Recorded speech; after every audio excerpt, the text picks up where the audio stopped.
નમસ્કાર. મહીસાગર એકેડમીમાં આપ સર્વેનું હાર્દિક સ્વાગત છે. ભારતના બંધારણના લેક્ચર સિરીઝમાં ફરી એકવાર વેલકમ. ખૂબ લાંબા સમય પછી આ લેક્ચર આવી રહ્યો છે. જેમ જોઈએ તેમ અગાઉના લેક્ચરમાં ભાગ નંબર 14ની ચર્ચા કરી રહ્યા હતા. હવે ભાગ નંબર 14ને આજે સંપૂર્ણ રીતે પૂરો કરી દઈશું.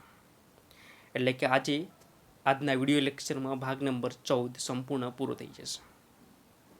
ચર્ચા કરીશું ભાગ નંબર 14 કેન્દ્ર અને રાજ્ય હેઠળની સેવાઓ. ફરી એકવાર ભાગ નંબર 14 કેન્દ્ર અને રાજ્ય હેઠળની સેવાઓ, જેના કુલ અનુચ્છેદ છે અનુચ્છેદ 308 થી 323 સુધીના અનુચ્છેદો. ખૂબ જ ઇમ્પોર્ટન્ટ છે 308 થી 323. જેમ ગયા લેક્ચરમાં મેં તમને કહેલું કે આમાં બે ભાગ પાડેલા છે. ભાગ નંબર 14માં પાર્ટ નંબર 1, પાર્ટ નંબર 2, આવી રીતે બે વિડીયો ડિવાઇડેડ કરેલા છે, જેથી કરીને લાંબા સમય સુધી યાદ રાખી શકે. એનો એક એ હતો 308 થી 314 એ પાર્ટ નંબર 1માં આપણે જોઈએ. 315 થી 323 એટલે કે આજના લેક્ચરમાં જોઈશું. આમ બે પાર્ટ પાડવાથી એક આપણને ભાગ પડી જાય છે, તૈયાર કરવામાં સરળતા રહે છે, લાંબા સમય સુધી યાદ રાખી શકીએ છીએ. અલ્ટિમેટ આપણો એક જ ગોલ છે કે આપણને લાંબા સમય સુધી અને પરીક્ષાના હોલમાં આપણને યાદ આવવું જોઈએ. કેન્દ્ર અને રાજ્ય હેઠળની સેવાઓ ભાગ નંબર 14. ઓકે, જે મિત્રો આપણી ચેનલમાં નવા છે ચેનલને સબસ્ક્રાઈબ કરી દે. ઓકે મિત્રો, અને તમારા મિત્રો સુધી શેર કરી નાખો. 3 ટોપિકની ચર્ચા આપણે ભાગ નંબર 14માં કરવાની છે. ભારતમાં જાહેર સેવાઓનો ઇતિહાસ ભણવાનો છે. બીજું, સંઘ જાહેર સેવા આયોગ અને રાજ્ય જાહેર સેવા આયોગ. આમ 3 ટોપિકની ડિવાઇડ ચર્ચા આપણે કરી હતી, જેમાં ભારતમાં જાહેર સેવાનો ઇતિહાસ પાર્ટ નંબર 1માં ભણી ગયા છે. બીજો અને ત્રીજો ટોપિક એક સાથે 315 થી 323માં સમાયેલો છે. બરાબર છે. ઓકે, તો હવે આપણે ચર્ચા કરીશું અનુચ્છેદ 315 થી 323 સુધીના અનુચ્છેદોની. તો ખૂબ જ ઇમ્પોર્ટન્ટ છે, આવનારી પરીક્ષા માટે ખૂબ જ ઇમ્પોર્ટન્ટ છે અને લાઈફ ટાઈમ સુધી તમને યાદ રહી જશે. ખરી વાત તો એ છે કે આપણને યાદ રહી જાય છે.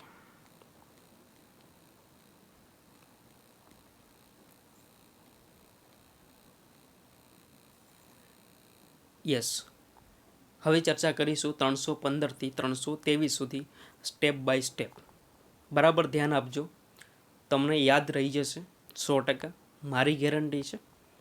અનુચ્છેદ નંબર 315 અનુચ્છેદ. એ અનુચ્છેદ યુપીએસસી માટે અને જીપીએસસી માટે બંને એક જ અનુચ્છેદ છે. બરાબર છે. જોઈએ કેવી રીતે તમને ખ્યાલ આવી જશે.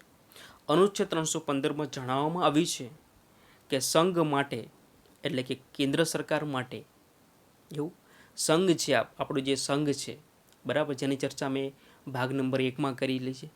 તો સંઘ માટે એક જાહેર સેવા આયોગ રહેશે.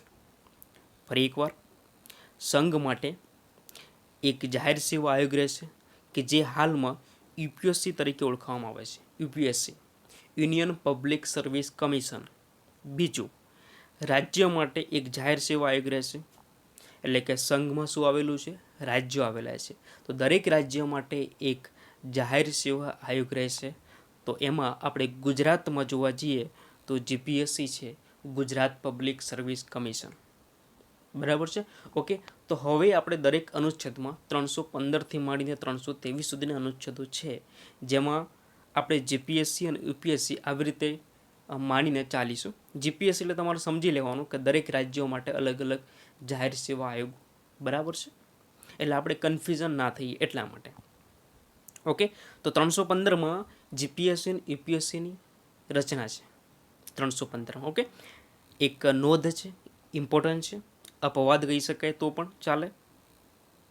2 કે તેથી વધુ રાજ્ય પોતાના વિધાનમંડળમાં, એટલે કે જે પણ રાજ્ય હોય એ રાજ્યનું વિધાનમંડળ હોય, ઠરાવ પસાર કરી તેના માટે સંયુક્ત જાહેર સેવા આયોગની માગણી કરે તો સંસદ કાયદા વડે વ્યવસ્થા કરી શકે છે. કેવી રીતે? તો 2 રાજ્યો માની લો કે ગુજરાત અને મહારાષ્ટ્ર. ગુજરાત અને મહારાષ્ટ્ર એક સાથે મળીને બંને રાજ્યના વિધાનમંડળમાંથી ઠરાવ પસાર કરે અને એવું સરકારને કહે કે અમારે બંને રાજ્યો માટે એક સંયુક્ત એક જાહેર સેવા આયોગ રાખવાનો છે, બરાબર છે. તો કેન્દ્ર સરકાર એ કાયદા પ્રમાણે વ્યવસ્થા કરી શકે છે. તો આવી રીતે બે રાજ્યો વચ્ચે પણ એક જાહેર સેવા આયોગની રચના થઈ શકે છે. આવો ઉદ્દેશ, આવો ખ્યાલ ભારતના બંધારણમાં કયા અનુચ્છેદમાં આપવામાં આવેલો છે? તો આપણે ઇઝીલી રિમાઇન્ડર કરીને લખી શકીએ છીએ 315. ક્લિયર? ડન. 315માં કોઈ પણ ડાઉટ નથી. હવે આગળ જોઈએ 316. 316 અનુચ્છેદ છે એ યુપીએસસી માટે પણ એ જ છે, જીપીએસસી માટે પણ એ જ છે. ઓકે, જોઈએ 316માં શું કહેવામાં આવ્યું છે એની ચર્ચા આપણે કરીએ. 316માં સભ્યોની નિમણૂક અને મુદત બે બાબત છે. અનુચ્છેદ નંબર 316 જેમાં સભ્યોની નિમણૂક અને મુદત. હવે યુપીએસસીમાં એટલે કે સંઘ જાહેર સેવા આયોગ જેમાં પણ સભ્યો હોય છે, રાજ્ય જાહેર સેવા આયોગ જેમ માની લઈએ જીપીએસસી તો એની અંદર પણ સભ્યો હોય છે. તો આ સભ્યોની નિમણૂક સંઘમાં કોણ કરશે અને રાજ્યમાં કોણ કરશે? બે તફાવત પાડવાના છે. તો આપણે પહેલાં જોઈએ યુપીએસસી જોઈએ. સંઘ જાહેર સેવા આયોગની ચર્ચા કરીએ તો આપણે હાલમાં જે યુપીએસસી આઈએસ આઈએફએસ જે આપણે તૈયારી કરી રહ્યા છે, બરાબર છે, આઈપીએસ, ઓકે, તો જે આપણી નિમણૂક કરે છે, આપણી પરીક્ષા લે છે, એ યુપીએસસી ના જે સભ્યો હોય છે, એમના અધ્યક્ષ હોય છે, એમની નિમણૂક કોણ કરે છે? તો એ આપણે જોવાનું છે 316 પ્રમાણે. તો બરાબર ધ્યાનથી સાંભળજો, હું રિપીટ નહીં કરું. રિપીટ તો કરવાનો જ છું, પણ તમને જણાવી દઉં કે 2-3 વખત રિપીટ અને તમારાથી 2-3 વખત રિપીટ એટલે લાઈફ ટાઈમ સુધી આપણને યાદ રહી છે. અધ્યક્ષની નિમણૂક રાષ્ટ્રપતિ, સભ્યોની નિમણૂક રાષ્ટ્રપતિ, સભ્ય સંખ્યાનું કોણ નક્કી કરશે? રાષ્ટ્રપતિ. સામાન્ય રીતે સભ્ય સંખ્યા કેટલી હોય છે? 9 થી 11 હોય છે. અધ્યક્ષ અને સભ્યો રાજીનામું કોને આપે છે? રાષ્ટ્રપતિને આપે છે. કાર્યકાળ કેટલો હોય છે? 6 વર્ષ અથવા 65 વર્ષ, જે બંનેમાંથી જે વહેલા હોય તે. ક્લિયર? ફરીથી એકવાર અહીંયા ટ્વિસ્ટ પણ તમને સમજાવું છું. અધ્યક્ષની નિમણૂક રાષ્ટ્રપતિ કરશે, સભ્યોની નિમણૂક રાષ્ટ્રપતિ કરશે, સભ્ય સંખ્યા પણ રાષ્ટ્રપતિ નક્કી કરશે. સામાન્ય રીતે સભ્ય સંખ્યા 9 થી 11 છે. 9 થી 11 એટલે કઈ રીતે? તો મિત્રો સમજી લો કે 11 હોય એનો મતલબ કે 10 સભ્યો અને એક અધ્યક્ષ. જો 10 હોય તો 9 સભ્યો પ્લસ એક અધ્યક્ષ, આવી રીતે એક આખું તૈયાર થાય છે ગ્રુપ. Okay, clear? તો તમારે યુપીએસસીની ચર્ચા કરવામાં આવે, સભ્યો નિમણૂક પૂછે, બરાબર, સભ્ય સંખ્યા પૂછે, તો તમારે એક જ શબ્દ યાદ રાખવાનો છે, માત્ર ને માત્ર રાષ્ટ્રપતિ. ક્લિયર? ઓકે. બીજો એક પોઈન્ટ યાદ રાખવાનો છે. બીજો એક પોઈન્ટ એ છે, ધ્યાનથી જોજો, કુલ સભ્યના અડધા સભ્યોને ભારત સરકાર અથવા કોઈ પણ રાજ્ય સરકારમાં 10 વર્ષ કામનો અનુભવ જરૂરી છે. તો આ કેવી રીતે? પ્રશ્ન પણ થવો જોઈએ. તો જોઈ લે, અહીંયા લખ્યું છે કે સામાન્ય રીતે સભ્ય સંખ્યા 9 થી 11 હોય છે. હું બધું વાંચી લઉં એનો કોઈ મતલબ નથી, એ પણ તમે ચોપડીમાં વાંચવાના છો. તો આપણે એકચ્યુઅલી માઇન્ડમાં ક્લિયર થવું જોઈએ દરેક પોઈન્ટ, એટલા માટે. ઓકે, તો સામાન્ય રીતે સભ્ય સંખ્યા 9 થી 11 છે. તો કેવી રીતે જોઈએ? 11 છે જેનો મતલબ 10 સભ્યો પ્લસ એક અધ્યક્ષ આવું હોય છે. જે 10 સભ્યો છે એમાંથી 50% એટલે 5 સભ્યો એ કોઈ પણ ભારત સરકાર કાં તો રાજ્ય સરકારમાં 10 વર્ષનો અનુભવ જરૂરી છે. આ 10 વર્ષનો અનુભવ હોય તો અને તો જ આ 5 સભ્યોની નિમણૂક થશે. ઓકે, હવે આપણે ચર્ચા કરીશું 316માં જીપીએસસી. હવે કોઈ પણ રાજ્ય જાહેર સેવા આયોગ છે, જેમ ગુજરાતમાં જીપીએસસી છે, તો રાજ્ય જાહેર સેવા આયોગમાં નિમણૂક કોણ કરે છે? તો અધ્યક્ષ નિમણૂક રાજ્યપાલ કરશે. પહેલામાં રાષ્ટ્રપતિ કરતું, સભ્યો નિમણૂક અહીંયા રાજ્યપાલ કરશે. સભ્ય સંખ્યા કોણ નક્કી કરશે? રાજ્યપાલ નક્કી કરશે. રાજીનામું કોને આપશે? સભ્યો અને અધ્યક્ષ રાજ્યપાલને આપશે. તેમનો કાર્યકાળમાં થોડુંક ડિફરન્ટ છે, અહીંયા 6 વર્ષ અને 62 વર્ષ છે, જ્યારે સંઘ જાહેર સેવા આયોગમાં 6 વર્ષ અથવા 65 વર્ષ, બેમાંથી જે વહેલા હોય તે. ક્લિયર? તો મિત્રો અહીંયા જીપીએસસી કોઈ રાજ્ય જાહેર સેવા આયોગ હોય તો તમારે માત્ર એક જ શબ્દ યાદ રાખવાનો છે, રાજ્યપાલ. Okay okay. હવે ચર્ચા કરીશું અનુચ્છેદ નંબર 317. અનુચ્છેદ નંબર 317 હોદ્દા પરથી દૂર કરવાની સત્તા. હવે રાજ્ય જાહેર સેવા આયોગ હોય કાં તો સંઘ જાહેર સેવા આયોગ હોય, બરાબર છે, એ જે સભ્યો અધ્યક્ષ હોય છે એ અધ્યક્ષને હોદ્દા પરથી દૂર કરવાની સત્તા કોની પાસે છે? આ મહત્વનો પ્રશ્ન છે. તો એની સત્તા રાષ્ટ્રપતિ પાસે છે. કોની પાસે છે? રાષ્ટ્રપતિ પાસે છે.